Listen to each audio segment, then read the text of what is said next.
Hall of Fame Productions presents Antigone by Sophocles. The city of Thebes has just been ravaged by a civil war between Oedipus's two sons, Eteocles and Polynices. Both died in battle, the war ended, and now Uncle Creon has taken the throne. Creon sided with one brother during the war, Eteocles, and had him buried properly. But Creon doesn't want the other brother, Polynices, buried. He would rather the body rot in the fields. To the Greeks, this meant that Polynices' soul would not go to the underworld. But there's bad news for the new king. Look, it's the Century King. Well, soldier, what do you have to report to this assembly? Speak. King, I can't say I'm happy to tell you this, but someone had to do it, and the others put me up to it. So here I am, with a story that makes no sense at all. Come to the point. What is it you have to say? Someone's buried the brother, Polynices. What? Who? I don't know. There was a dust storm during the night, and when it left, someone had scattered the earth on his body and poured out funeral offerings. Could it be that the gods have done this? Bring me the man who has done this, or I'll have your head. Believe me, I'd like nothing better. Go. A short time later, the sentry brings a prisoner to see the king, and the prisoner carries a shocking secret. King, the Century returns with someone. But this is Princess Antigone, the sister of the dead Polynices. We caught her sneaking around Polynices' body, and she confessed to burying him. Do you deny this, Antigone? I deny nothing. Didn't you see my posted declaration against burying the body? It was public. I couldn't help hearing it. Why did you defy my law? Because there was a higher law that had to be obeyed. Your insolence will cause your death. Is this a plot against me?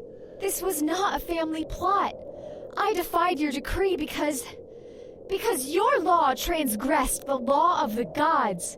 No ruler has the right to do that. You are only a foolish girl in love with death, but I won't let you be a martyr. Guards, take her away. Let her rot in a tomb of stone, a fitting end for someone who disobeys my rule.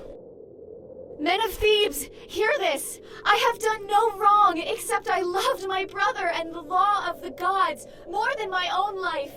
The only one guilty here is Creon, and I pray that his punishment will equal my own. But later that same day, Creon and the sentry visit the tomb of stone where Antigone is buried. The prophet meets them there. King, this morning the birds of the air were screaming in fury. Where I offered my sacrifice at the altar, the fire refused to touch it. The gods are angry, Creon. You will be paid back, corpse, for your crimes. You let Polynices rot in the fields, and now you left Antigone to rot in her grave.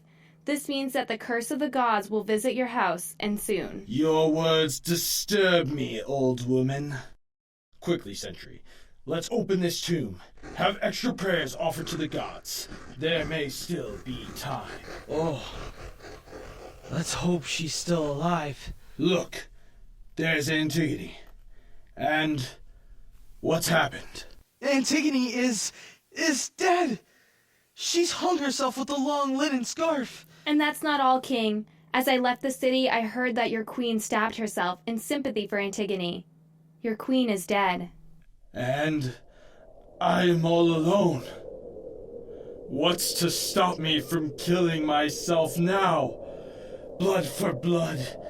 It makes no sense anymore.